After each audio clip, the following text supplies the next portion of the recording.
Entonces estábamos en este paciente asmático que debíamos nosotros clasificarlo por orden de frecuencia. Es más frecuente el asma extrínseca que el asma intrínseca. Hay otra clasificación que clasifica al paciente de acuerdo a la clínica y a las limitaciones que tenga en relación con la sintomatología y en relación con la espirometría que le hacemos. Entonces, esta clasificación la clasifica en intermitente, persistente leve, persistente moderada y persistente grave. Si nosotros vemos en otra literatura, nos van a hablar de 3 tipos de asma. Esta intermitente sería aquella donde tiene periodos de intercrisis, periodos donde el paciente está tranquilo. La persistente leve y moderada es aquella donde está la crisis bien establecida. Y la persistente grave es aquel paciente que si no me apuro, se me muere. Entonces, en relación a esto, hay algunas manifestaciones acá, indicadores que nosotros tenemos que conocer para clasificar a mi paciente. Quiero decirle de que este paciente intermitente, que es el que tiene episodios menos de 2 veces en la semana, episodios diurnos, menos de 2 veces en la semana. Este es el paciente que conoce bien la enfermedad, que tiene forrado su colchón y su almohada con nylon, que no tiene plantas dentro de la habitación, que no tiene un librero dentro de la habitación, que cuando comienza con estornudo o cosquilleo nasal o picazón, prurito ocular, auditivo, salen del lugar donde está porque en ese lugar es donde está el alergeno. Ese es ese paciente que generalmente se mantiene en intercrisis y lo estoy clasificando en el grupo de intermitente. Muchas veces está controlado también con antihistamínico o con dosis baja de esteroides o está controlado con vacunas, pero generalmente la función pulmonar tiene más de un 80%. Y esto es importante. Ahora, el paciente persistente leve y persistente moderado va a ser ese mismo paciente, aquel que estábamos comentando, pero que no conoce bien la enfermedad, no hace lo que tiene que hacer. Y entonces, cuando están barriendo, la madre barre con escoba, todo el polvo levantándose, ahí viene la crisis. El paciente se expone a olores que son irritantes, ahí viene la crisis. A él le gusta mucho la salsa de tomate, pero sabe que le da la crisis, la consume. Entonces ese paciente que nos llega a emergencia en crisis, con falta de aire, roncos y sibilantes, sobre todo con sibilancia. Entonces este paciente lo hacen diferente los síntomas. Ya este paciente tiene más de 2 veces la crisis. Y en el moderado persistente ya es diario en crisis. Entonces este es el que nos llega a nosotros a cuerpo de guardia, a la emergencia. Y este paciente nosotros lo manejamos con abundantes líquidos. No lo vamos a mandar para la casa. Lo vamos a dejar con nosotros allí en cuerpo de guardia en emergencia. Con abundantes líquidos le vamos a canalizar una vena. Le vamos a pasar volumen también por esa vena. Vamos a ver cómo está saturando, si está saturando por encima de 90 o no, para ponerle oxígeno.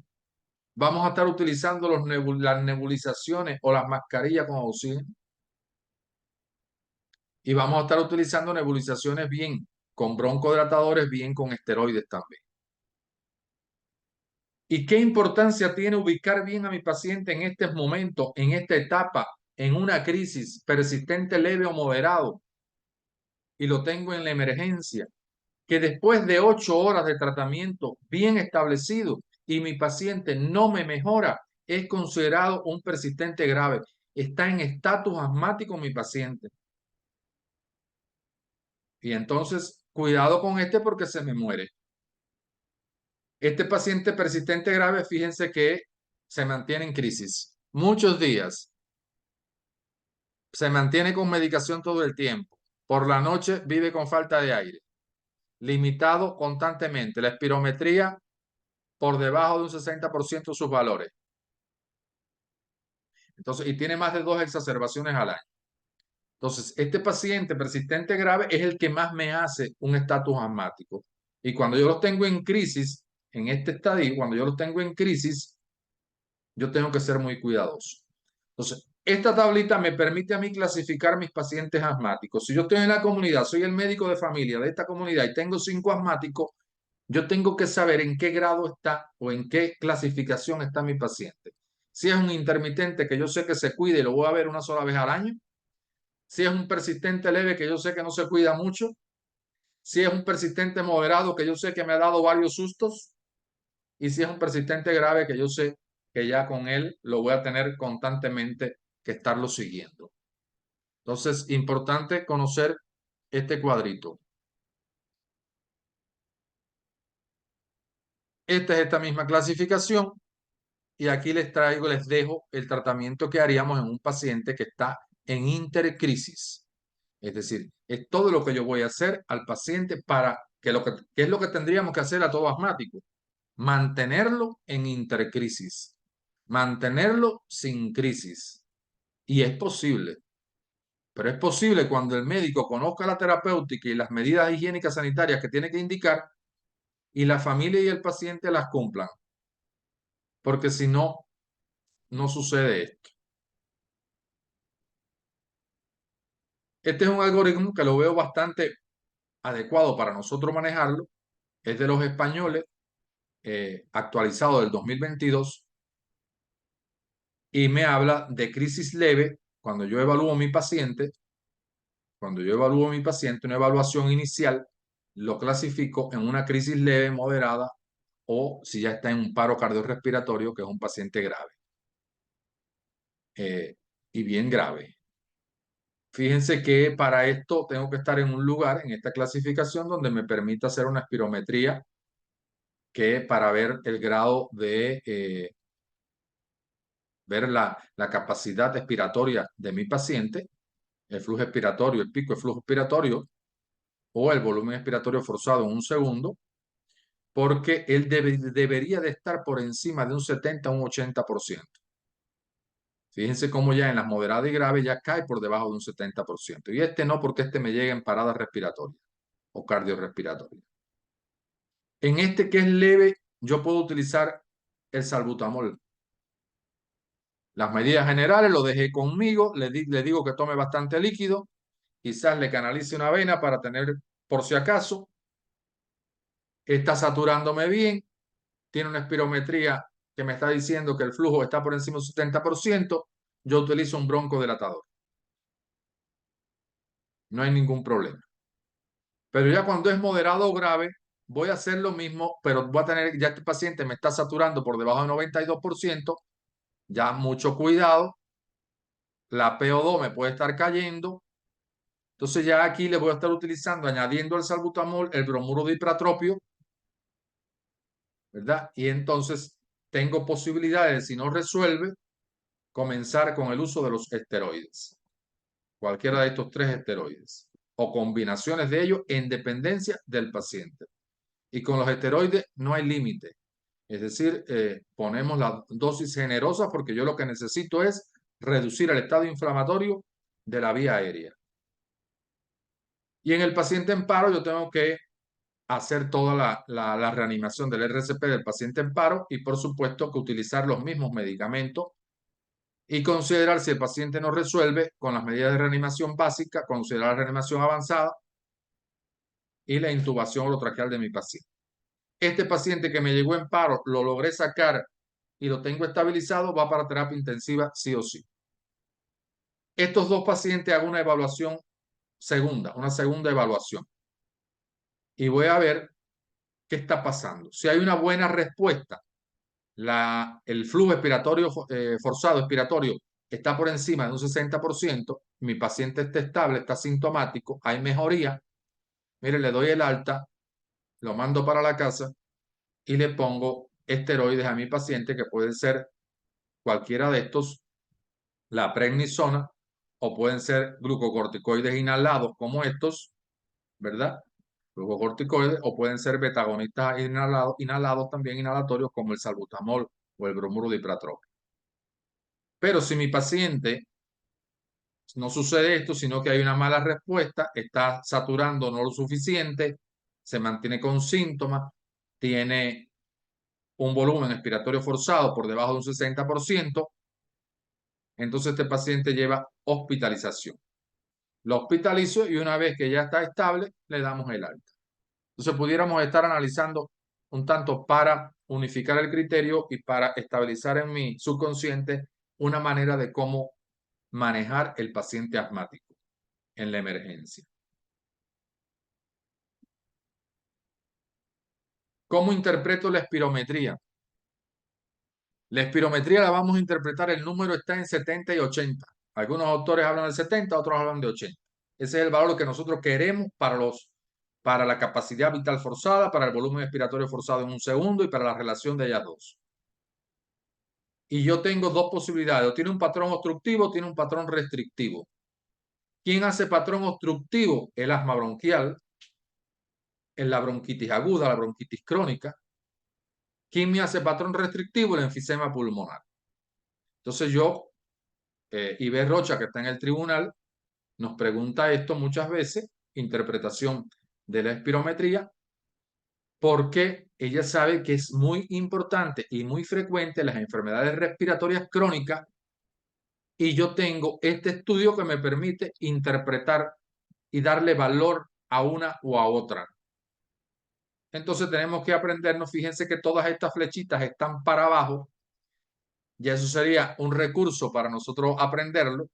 Todas las flechitas están para abajo, con excepción, y es lo que me hace diagnóstico diferencial entre un patrón obstructivo y un patrón restrictivo, con excepción de la capacidad vital forzada y de la relación entre ella con el volumen expiratorio forzado en un segundo en la restrictivo. En el patrón mixto, ese paciente fumador que empezó con un enfisema, que siguió fumando, que me hizo una obstrucción, tengo todo disminuido por debajo de 70 o 80%. Entonces, de esa manera, a grosso modo, podríamos estar respondiendo la pregunta de la espirometría. Pregunta de examen, ¿cómo interpretamos la gasometría?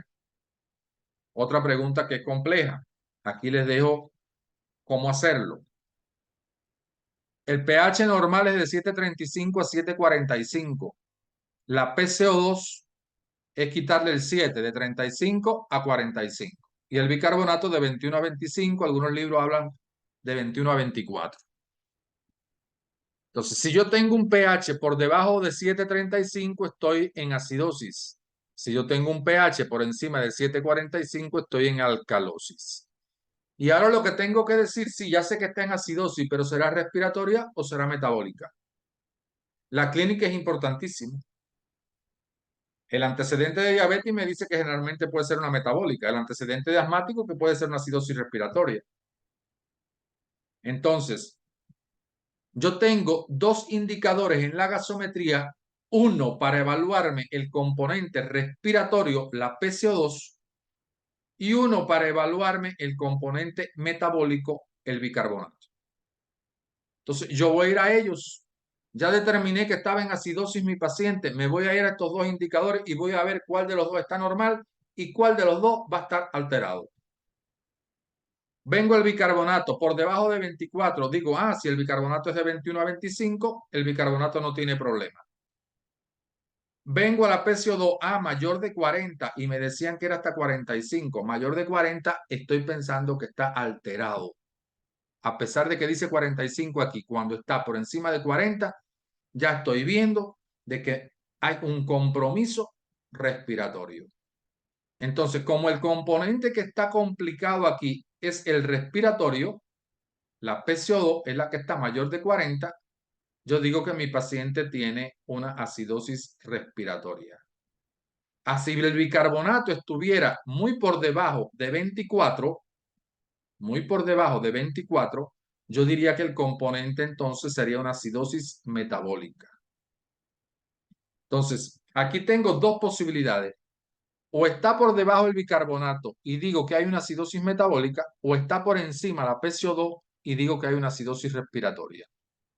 Entonces, en cualquiera de las dos circunstancias, si me voy por esta vía con el bicarbonato en acidosis metabólica, la otra pregunta que viene es, ¿está compensada esa acidosis metabólica o no está compensada? ¿Y quién lo compensa? El componente contrario.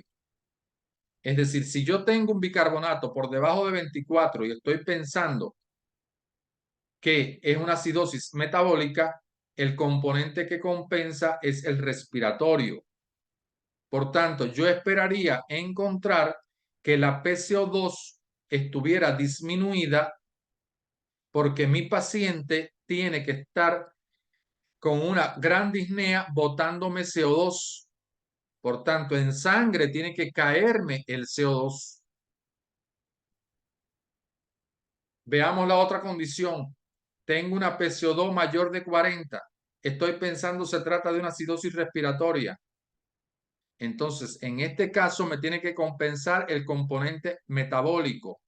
¿Quién es el bicarbonato? Entonces, el bicarbonato tiene que subirse por encima de 24 para yo entender de que se trata que hay una acidosis respiratoria compensada porque veo un bicarbonato que está aumentado, o hay una acidosis metabólica compensada porque veo que la PCO2 está disminuida. Y esa es la interpretación. Si me voy al otro extremo de la alcalosis y tengo la PCO2 por debajo de 40, digo, hay una alcalosis respiratoria. ¿Quién me va a compensar? El componente metabólico. ¿Qué tengo que encontrar? Un bicarbonato disminuido para yo decir que está compensado. Si el bicarbonato aún no está por debajo de 24, no está disminuido, yo digo todavía le falta al tratamiento que tengo que hacer, porque no hay compensación por parte del bicarbonato, no hay compensación metabólica. Si tengo una alcalosis, pero ahora está el bicarbonato mayor de 24, digo, hay una alcalosis metabólica. ¿Quién tiene que compensarme? El pulmón. ¿Cómo me va a compensar? Aumentándome la PCO2. Entonces voy a la gasometría, veo cómo está la PCO2 y tendría que estar por encima de 40-45. Si no lo está, todavía no está compensada mi alcalosis metabólica. Entonces, quiero que hay que aprenderse este cuadrito. Si se lo saben de otra manera, perfecto. Pero si todavía están a tiempo y no conocen, vamos a interpretar bien esta imagen y siempre lo primero que son tres pasos. Primero, ¿está en acidosis o en alcalosis? Lo determino. Segundo paso, ¿la acidosis respiratoria o metabólica? Lo determino. Tercer paso, ¿está compensada o no está compensada esa acidosis o esa alcalosis? Eso es lo que tendríamos que responder en una pregunta que nos digan, interprétame la gasometría. Causas frecuentes de hemoptisis. Aquí les dejo muchas causas de hemoptisis. Hay que saber si unas 5, 6, unas 10 causas de hemoptisis. Para yo saber que aquel paciente que me llega con tos, expectoración hemoptoica, roja, rutilante, areada, espumosa, ¿a qué se debe? ¿Cuáles son las tres más frecuentes que no se me van a olvidar nunca? Tuberculosis, cáncer de pulmón e insuficiencia cardíaca. Recuerden el paciente cardiovascular que venía con unos esputos asalmonados. Eso era ruptura ya de algunos pequeños vasos. Si no le resolvíamos el problema, venía la hemoptisis franca. La tuberculosis sabemos que da hemoptisis. El cáncer de pulmón da hemoptisis. Si diría una cuarta, estaría hablando de bronquiectasias. Entonces, pensemos, y ahí les dejo varias causas de esta condición. Diferencias entre enfisema y bronquitis. Otra pregunta importantísima. Al enfisema le decimos el soplador rosado porque están algo coloraditos. Al bronquítico le decimos el abotagado azul porque está cianótico. Entonces esa es una gran diferencia en el hábito y en el aspecto externo de mi paciente. Al yo mirarlo, uno está rosado, el otro está azulado. El síntoma fundamental en el enfisematoso es la disnea. Miren aquí, grave. Aquí la disnea del otro es leve. El síntoma fundamental del bronquítico es la tos. Grave. Aquí es leve. El enfisematoso casi no tiene tos. El tórax del enfisematoso, miren que es flaquito. Es delgado. Es un tórax en tonel. El diámetro anteroposterior está aumentado. El tórax del paciente bronquítico no tiene problema, pero se ve más en el obeso.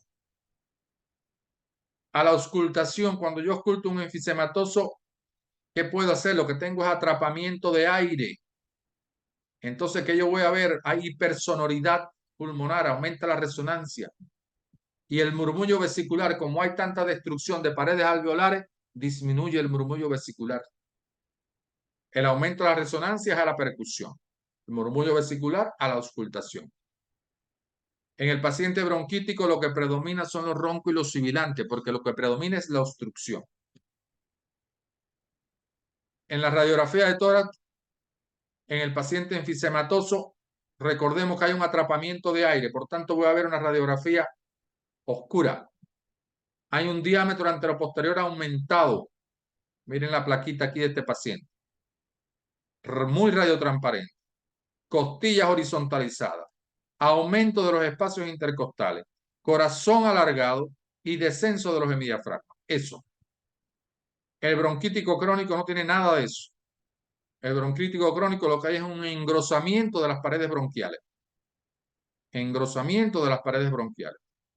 Y me hace mucho cor pulmonar crónico, entonces puede haber cardiomegalia. Entonces, ¿cómo yo estoy viendo la gasometría? Los aspectos gasométricos. Una PO2 que va a estar entre 60 y 75 cuando no está controlado, con una PCO2 normal. Acá una PO2 que está mucho más comprometida y más obstrucción, con una PCO2 que está aumentada.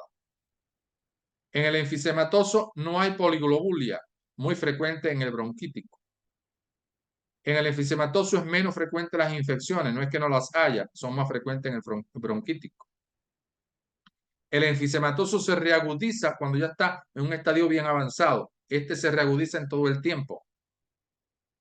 Y el cor pulmonar, la hipertensión pulmonar, la insuficiencia cardíaca es rara en el enfisematoso puro y en este es frecuente.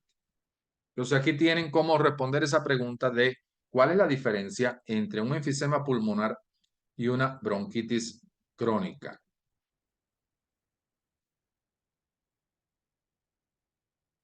Esto ya se lo he mencionado, los signos radiológicos de un enfisema pulmonar son 5 signos, no lo van a olvidar. No van a olvidar este recurso mnemotécnico para recordar que el cáncer de pulmón se puede presentar de varias formas.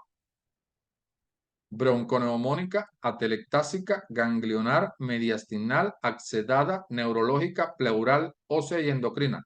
El recurso es Bachmann-Poe. Es decir, que en cualquiera de estas condiciones yo tengo que estar pensando en la posibilidad de cáncer de pulmón. ¿Cómo interpreto una radiografía? Esta es una pregunta de la vida. ¿Cómo doy lectura a una placa?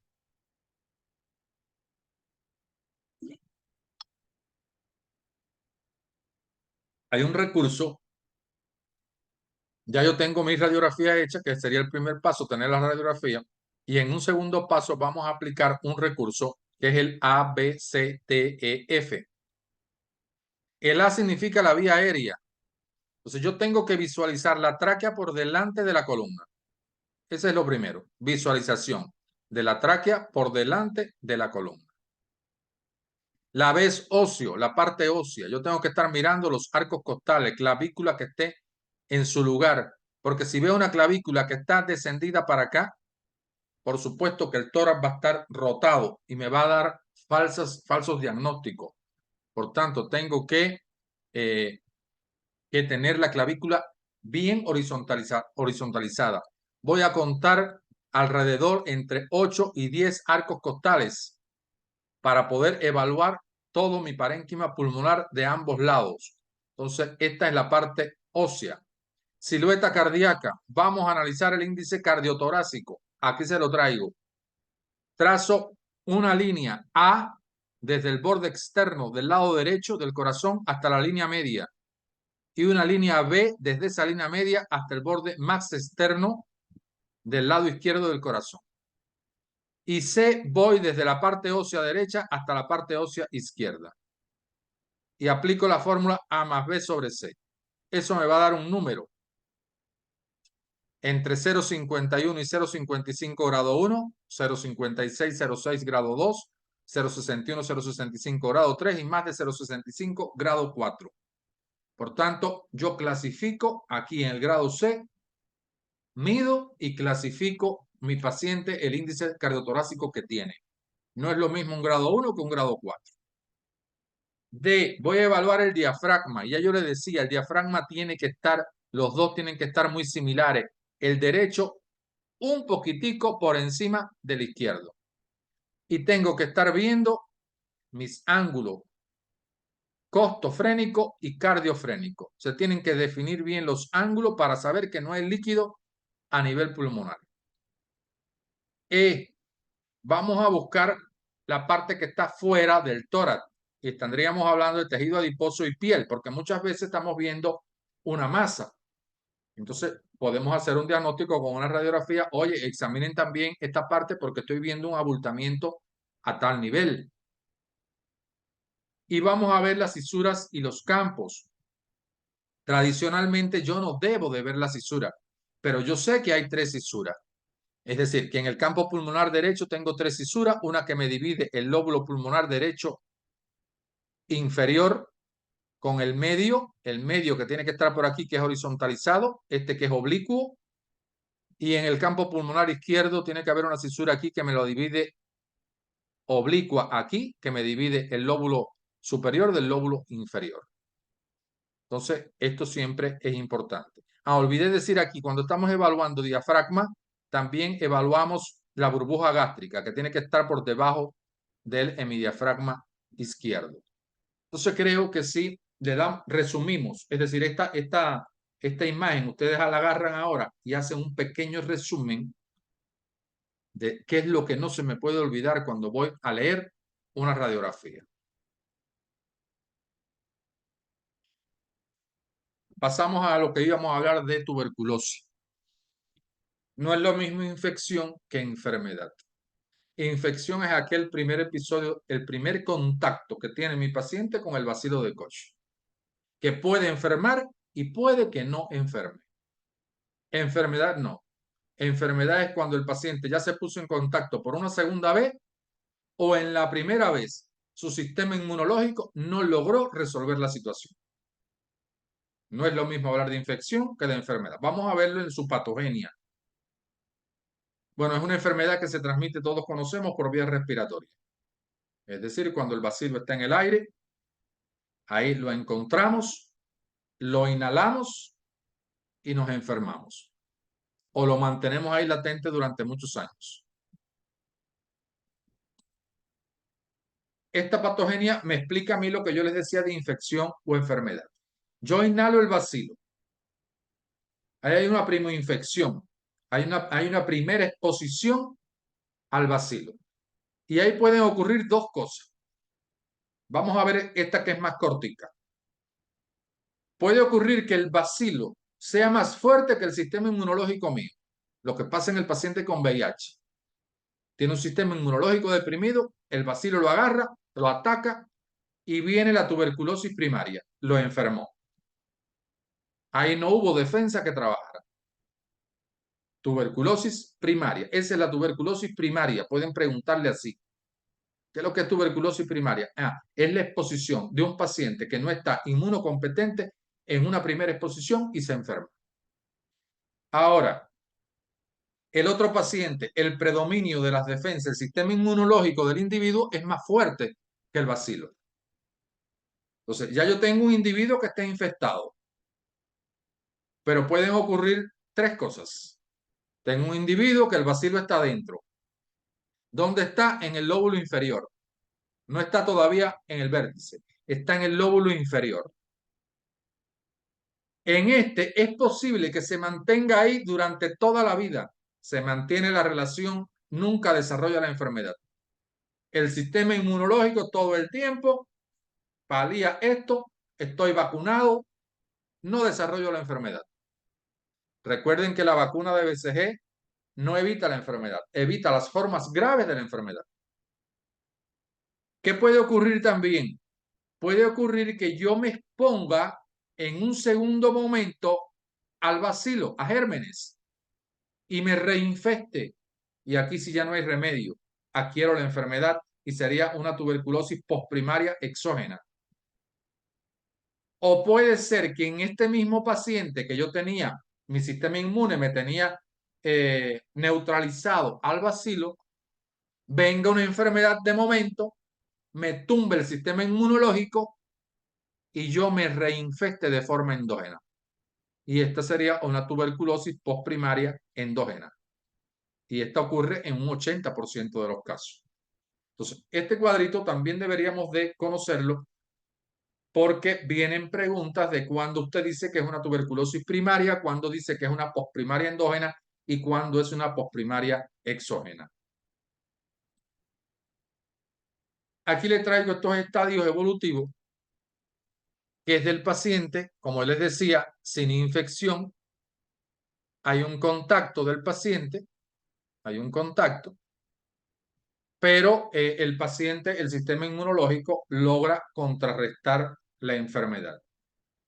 En el paciente con la enfermedad latente es aquel otro paciente que yo les decía que está el bacilo está neutralizado, pero ya tengo o un agente exógeno o me han caído las defensas y comienzo a manifestar síntomas.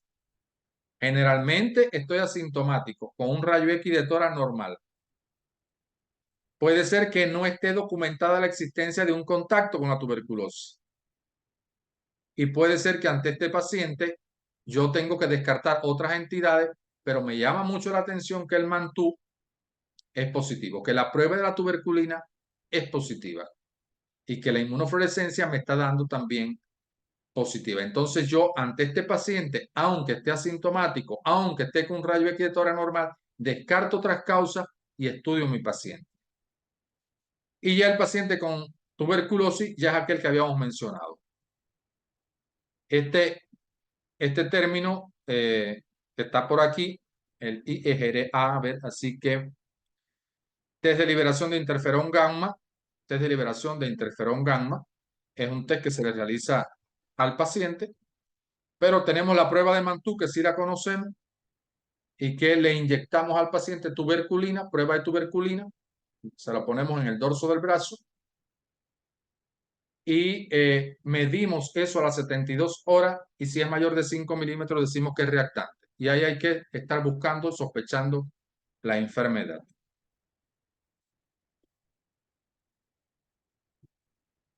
Esto tiene que ver también y es pregunta de examen. ¿Qué es lo que es la lesión primaria de Gone y qué es lo que es el complejo de Ranke? La lesión primaria es cuando el bacilo entra al sistema respiratorio y mi sistema inmune es más fuerte y lo estabiliza en una zona. Eso se llama lesión primaria de Gone. Es un bacilo estático. Ahí está latente, ahí no hace nada, no me enferma.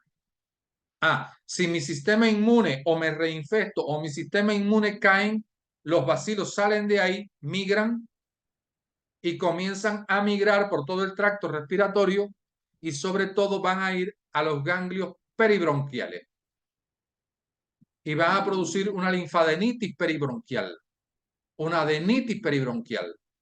Tengo dos elementos, bacilos con adenitis peribronquial y se le suma un tercer elemento que son los vasos linfáticos engrosados. Y a esta triada de bacilo, adenitis peribronquial y vasos linfáticos engrosados se le llama complejo primario de Ranke. Esta lesión de Gone, esta lesioncita que se ve aquí, que sería muy difícil diagnosticarla porque pareciera óseo, pero a mí no me preocupa mucho porque aquí el paciente no está enfermo, no tiene la tuberculosis. Ahora, cuando comienza esto a producirse, ya si el paciente comienza a manifestar aquella imagen radiopaca en la base que luego va hacia el vértice. Formas clínicas de presentarse la tuberculosis: insidiosa, catarral, aguda respiratoria, hemoctoica, pleural y combinada. Entonces, esta no queda más que aprendérselo tal cual. Formas extrapulmonares.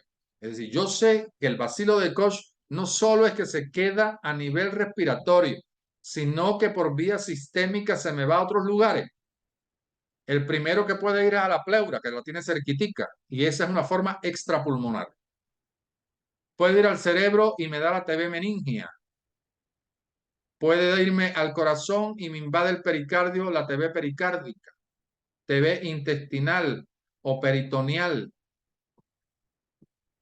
intestinal y peritoneal, la TB renal, TB cutánea, TB ósea, TB pleural, TB articular ósea.